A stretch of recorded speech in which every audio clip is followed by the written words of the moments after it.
Hey everyone, welcome back. We're going to move on to chapter 5, which is one of my favorites. It addresses self-doubt. So many of us, when we have a strong pattern of learned helplessness or we've experienced trauma, we have often been gaslit or just not validated, and it really affects our ability to trust our own thoughts, feelings, choices, all that kind of stuff. So again, don't forget to leave me comments on how the series is going for you, if there's any challenges you're having, and of course, if there's any content that you need for me to do a video on. So we're going to go ahead and jump right in. I will read chapter 5 from my book, and then we'll go right into the magnetic mind session. And I will make sure I put the handout on this one since I forgot to do it on the last one. I'll sneak in my disclaimer here real quick that I'm not a therapist, I'm not a doctor, I offer no advice. And unlocking resilience doesn't take any responsibility for the use or misuse of the resources provided. And then we will continue on with our program.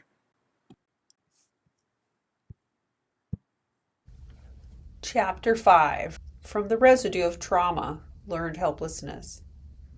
Trapped, the sticky web of self-doubt. Quote, inaction breeds doubt and fear. Action breeds confidence and courage. Dale Carnegie. Learned helplessness creates another profound ripple in the psyche, which is experienced as a pervasive sense of incompetency. Over time, this feeling can give rise to imposter syndrome, where an individual can't enjoy their achievements and the fear of being exposed as a fraud. This self-doubt only hampers their ability to take decisive action. This inactivity leads to an avoidance of or abandonment of significant life events, such as career advancements, relationships, or personal milestones. The fear of being exposed in one way or another is mind-numbing for many. If this doesn't get corrected, a deep feeling of inadequacy interferes with their ability to navigate and complete life key events. The following areas are major contributors to self-doubt. Unrealistic expectations. Growing up in an environment with impossible standards often leads to feelings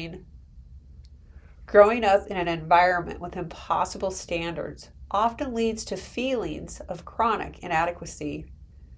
They feel I am not enough, fast enough, smart enough, pretty enough, brave enough, you get the idea.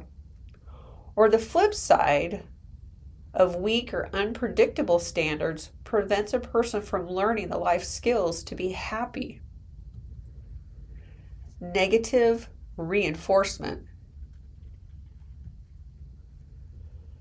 When an individual is burdened by others who consistently narrowly focus on what is not done or done wrong, this kills any reward or logical reason to try harder. Instead, individuals that promote celebrating life's wins and what has been done right, positive reinforcement,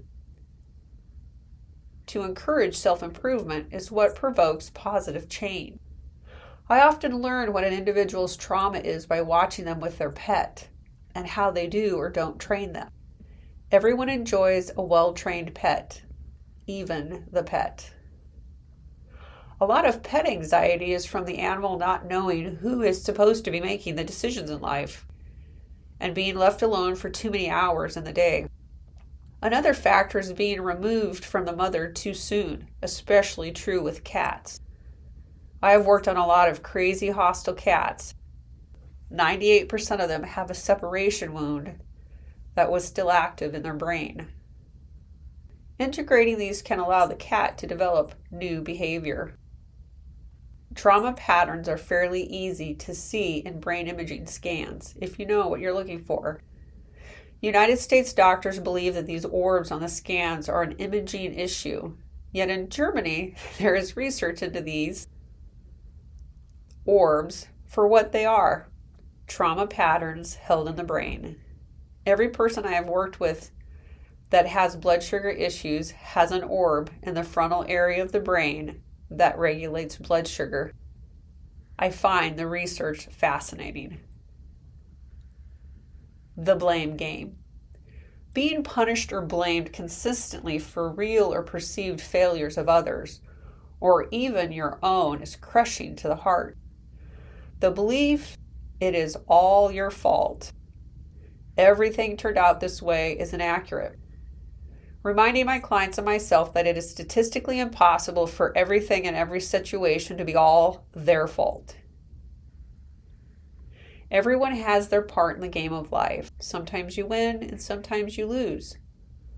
Often it isn't any one thing. It is a cascade of things that are to blame, if we must point a finger at a so-called cause.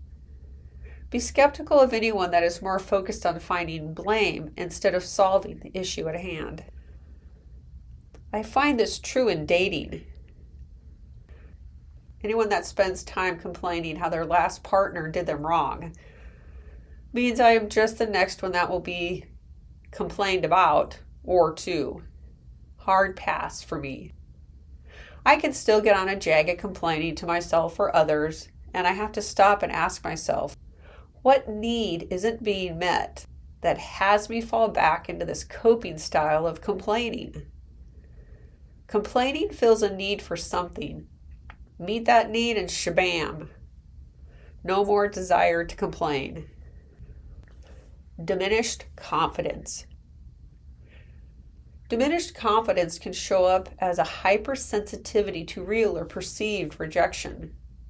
The lack of confidence amplifies minor setbacks as a catastrophic event. This turns every task or challenge into a potential minefield of failure. Imposter syndrome arises when individuals achieve success yet feel unworthy of it, attributing accomplishments to luck, external factors, or deception rather than skill. The more fragile the self-identity, the more often learned helplessness leads to imposter syndrome. For individuals steeped in learned helplessness, the transition to imposter syndrome is seamless.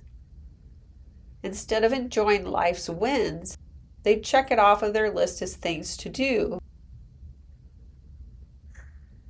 They skip over allowing themselves to enjoy the fruit of their labor and inability to reward themselves for a job well done. Disconnection from achievement. When success occurs, the individual may struggle to integrate it with their ingrained belief of incompetence. This cognitive dissonance fosters a feeling of fraudulence or fakeness, and the fear of exposing the fake self in public is crippling.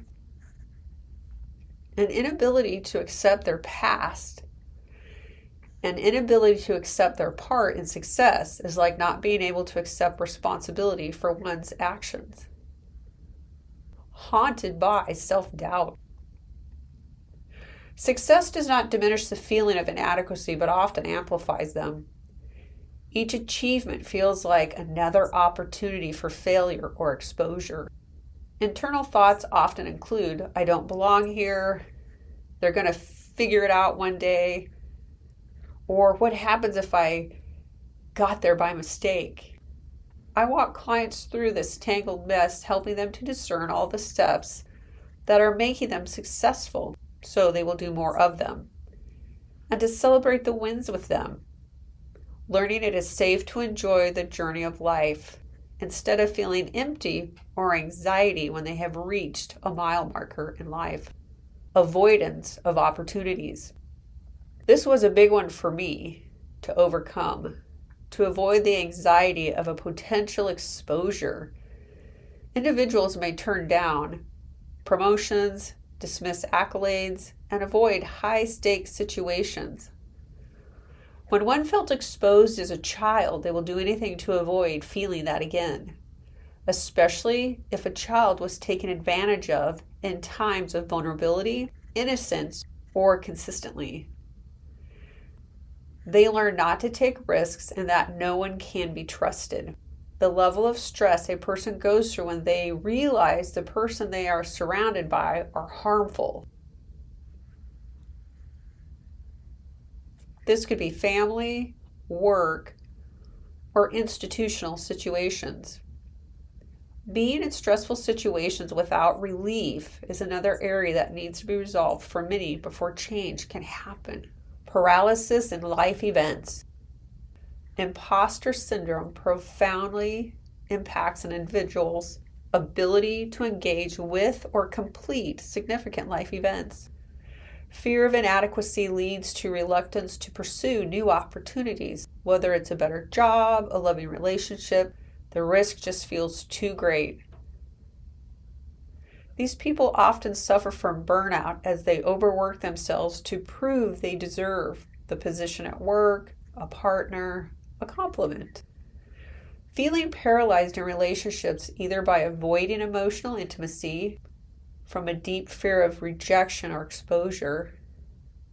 This could be real or perceived flaws. They often feel like they are just going through the motions in life.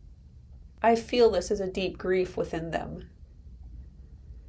They often feel heavily judged by others and themselves. I remind them and myself that most people are too focused on their own problems to be that focused on their flaws.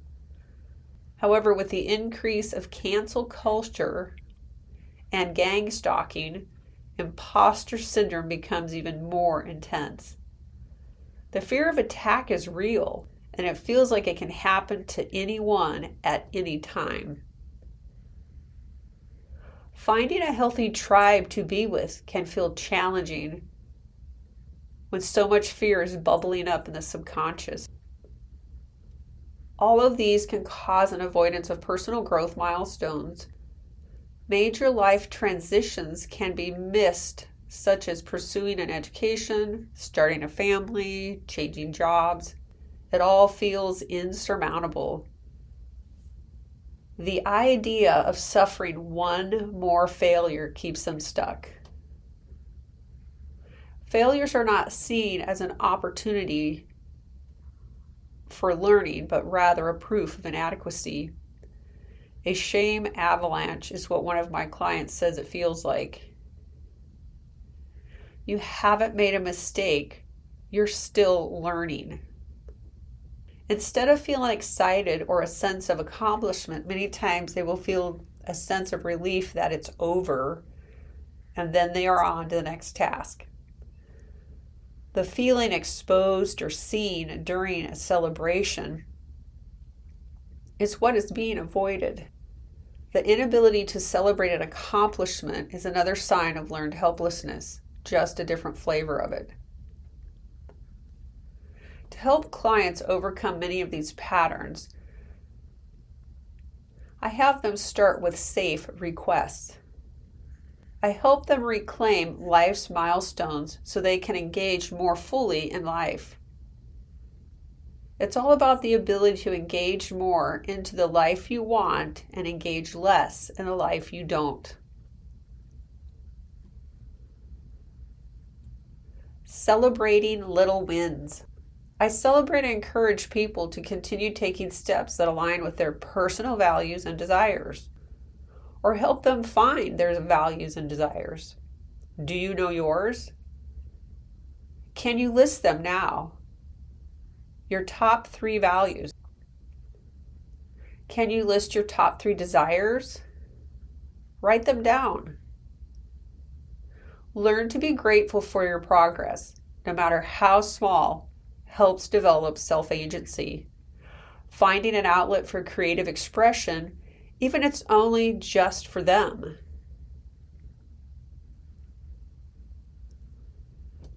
I let them know it's just for them, just for fun, never needing to tell anyone. Many find journaling helpful.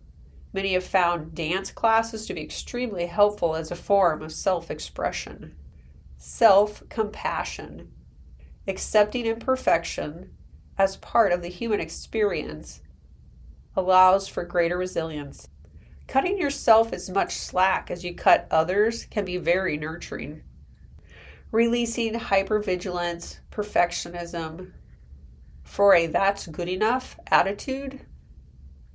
If it is worth doing, it's worth doing poorly until you can master it. You have to start somewhere.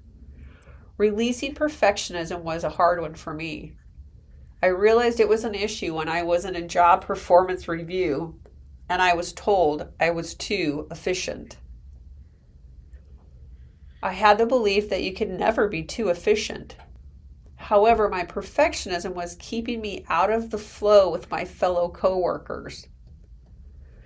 I couldn't effectively work in a team if I was off doing my own thing as fast as I can. Embracing uncertainty.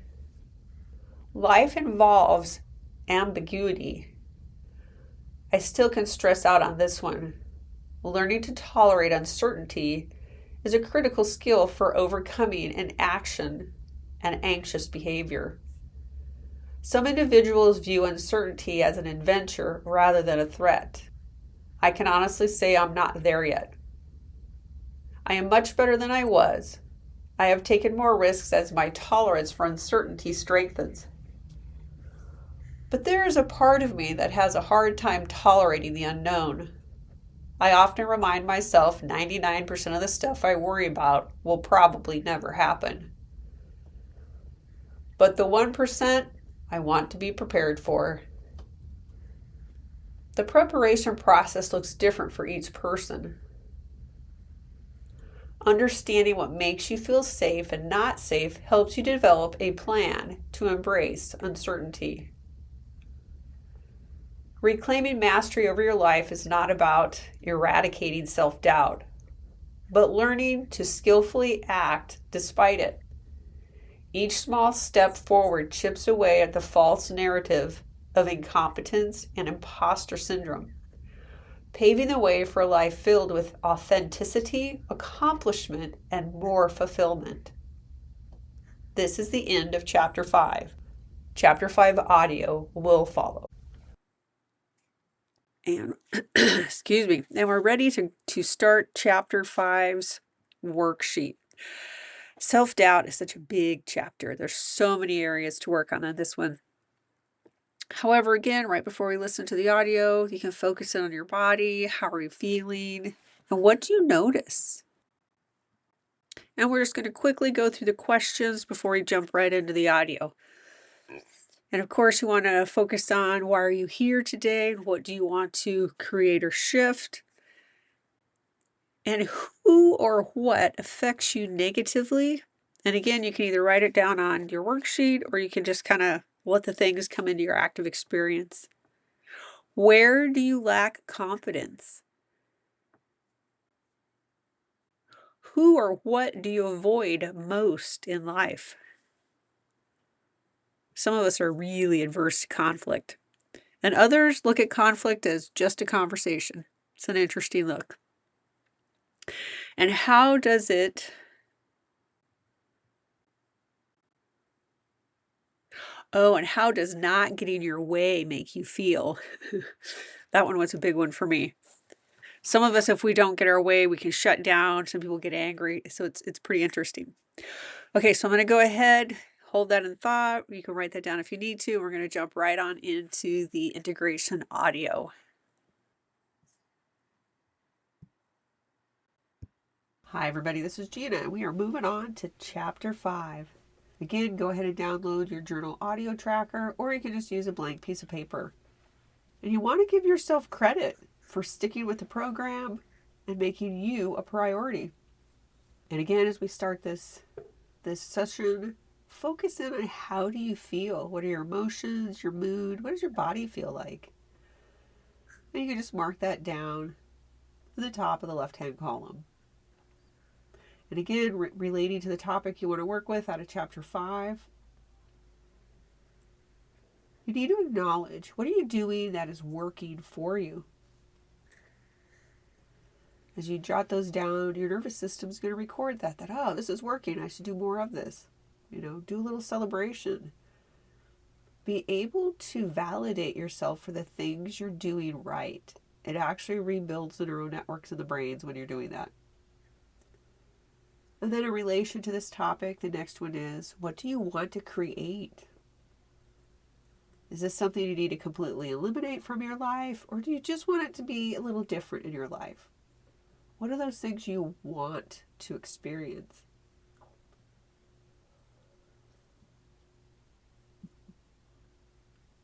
Then settling in, finding a place where you can close your eyes, focus on the inside. And we're going to move into the magnetic mind session. And of course, I ask permission to work with your superconsciousness. Listening to this audio gives me permission. And of course, I always add my disclaimer that I am not a medical professional and I offer no advice. That everyone is responsible for their own mental health choices and behaviors. And as you take your deep breath, settling into the body, who or what affects you negatively? Is it a person? Is it the environment? Do you have allergies? I've actually found I can be allergic to people, allergic to their attitudes, allergic to just, their energies. It's very interesting. Do you feel it's your job? So again, go through and focus on who or what affects you negatively. And then I'm going to speak to your superconsciousness while you're thinking about that, writing it down. Superconsciousness, do you see this? Yes. And we're going to do it underneath the theme of environment. Yes. Okay. And so superconsciousness underneath the theme of environment. We're going to ask you to add and subtract the basic neural structure of the visual system, auditory system, heart system, kinesthetic system, and breathing systems of the body. Yes. To increase the effectiveness of this session. Yes. Okay. The superconscious, that they gather this into their active experience. We ask you to take and treat it with a massive history change and everything after that. And again, treating all perceptions, perspectives, whether it's real or perceived. We ask you to shift it into a different light. Shifting out all disempowering ideas, beliefs, emotions, behaviors with self-empowering ones. And we ask you to do the disassociation process so they can stay in a grounded place, being able to see things clearly.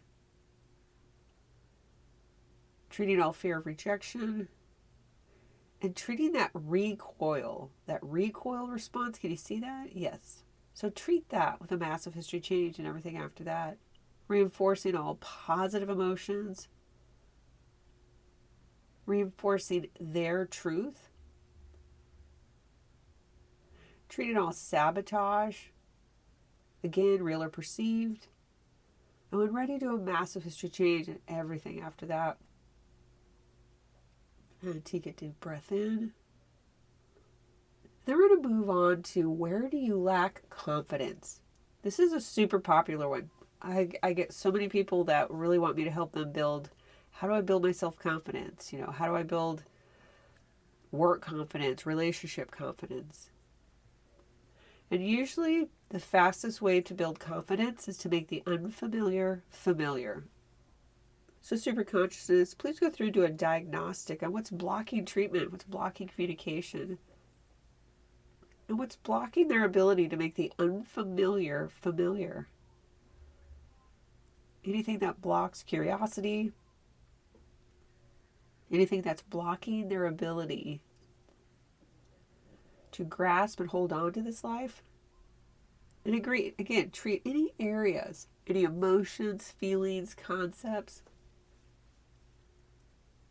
resistance to being in this physical form. For superconsciousness, we're in the realm of a body. Best place to be is in your body. So please treat anything that prevents them from being in their body and prevents them from connecting to all the assets they have within their body. And then take and treat that with a massive history change and everything after that. So I just let people know your body is just a big bag of sensory apparatus. It helps us read our environment. It helps us read other people. It helps us read ourselves. It helps us read our own thoughts. However, most of our thoughts are not our own. We pick them up from society, from family, and for those who are fairly sensitive, they literally pick up on other people's thoughts as if they're their own. And I go into that in much more detail in the advanced class, if that's something of interest. But again, superconsciousness, we're focusing on confidence. And again, go through and retreat all those areas we just brought up, taking and treating them and aligning them and their gunas, the head, the chest, and the pelvis, the three burners of life. Realign those, line them up in an efficient manner so the body is not wasting energy. Mental energy, physical energy, photon energy, any kind of energy. And then do a massive history change and everything after that. Because sometimes we just lack self-confidence because energetically we're kind of running on low. And take a deep breath. And here's the next question. It's a good one. Who or what do you avoid most in life? Do we avoid rejection? Do we avoid intimacy? Do we avoid engaging in life? One of the biggest things I work on with people is how to re-engage in life. So super consciousness, any place where they've shut down, avoid engaging in life. Anywhere where they've learned that to engage with another is not safe, is not fun, is not worth it, other people suck. Go through and treat all that with a massive history change and everything after that. And replace it with a reward for engaging with self. For as when you can engage with yourself, you can then engage with others. And when that's ready, do a massive history change and everything after that. In super consciousness, please treat the avoidant energy, the push-pull. If I want to do this, but I can't. I need to do this, but I can't. I have to do that, but I don't want to. Treat all that with a massive history change and everything after that. Please treat all boredom. Boredom is often a stress response. So sometimes when we get overstimulated or the energies or something that's going on around us is new, or we don't have enough stimulation, then it can bring up all of our trauma if we're not in a stimulated environment. You know, like when people say, oh, the worst thing is to be left alone with my own thoughts. So superconsciousness, using that as a metaphor, yes. I ask you to take and treat that with a massive history change and everything after that. And do we need to set that one up as a recursive formula? Yes. Okay, so superconsciousness, set that up as a recursive formula. And run it again and again and again until it gets to 0. Treating it with a massive history change and everything after that. And once it reaches 0, replace all of it with new positive beliefs, positive emotions, and the curiosity to engage again with life and themselves. And then we're going to move on to the next question. How does not getting your way make you feel? Some people, when they don't get their way, they just have a meltdown. Some people will feel rejected. Some people will take it as a failure. When many times we're just missing an aspect or missing some information or, somebody beat us to it, all that kind of stuff. All right, so super consciousness, everything that this question brings up, the question of how does not getting in your way make you feel? In super consciousness, treat the frustration and treat the disappointment, the anger, the rage. Super consciousness, treat any magical thinking, treat the throat chakra, front and back. And when ready, do a massive history change. And everything after that. Taking in a deep breath.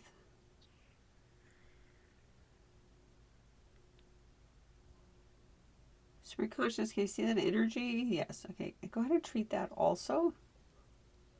And superconsciousness, please treat anything that's causing and contributing to disorganization. Disorganization of thoughts, feelings, behaviors,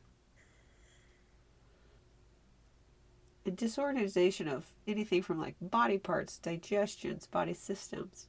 We ask you to treat that with a massive history change and everything after that. And superconscious, go through and clarify their goals, clarify their desires.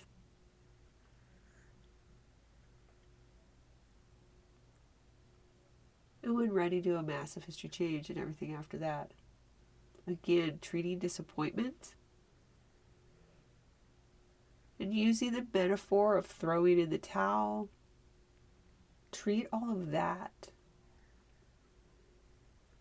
Replace it with resilience, tenacity, persistence. But also add in the ability to differentiate. When is it time to walk away? When is it time to jump ship? If we could use that as a metaphor, yes. The superconscious, go through and do a contrasting session and treating those things that are outside of the contrast, and then finding a matching pair as to neutralize the push-pull. And when ready, do a massive history change and everything after that. And taking a deep breath, and again, super consciousness, do the closure procedure. Tagging anything between these sessions to prep it for the next one. And again, take a moment and notice, reflect on, how do you feel now after the session?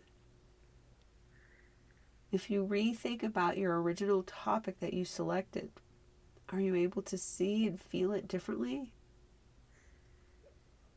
And also, what topics came up that you might need to work on again with this audio? And you can write those on your journal tracker.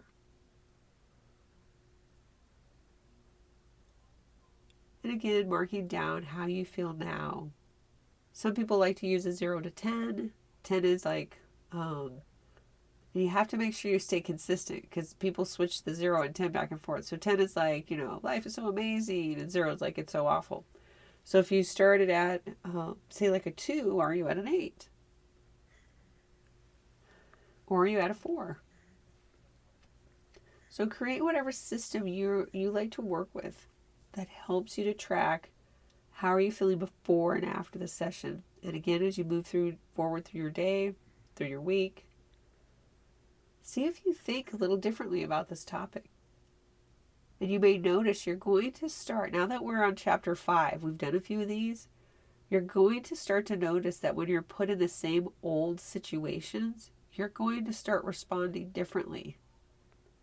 You're going to get different ideas. You're going to say different things. Things that used to bother you are going to start to not bother you. Things that were maybe hard to do, they're not going to be quite so hard. So you got to give yourself some credit for sticking with the program, and I will see you in chapter 6. And how was this audio for you? Go ahead and leave me a message in the comments below. You can subscribe.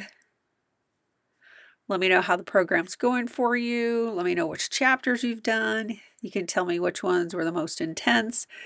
And of course, if anything new comes up for you that you want content around, you can drop that in the comment, and I can make a video or a video series, depending on what it is, to address that for you. And again, I look forward to making more content for you.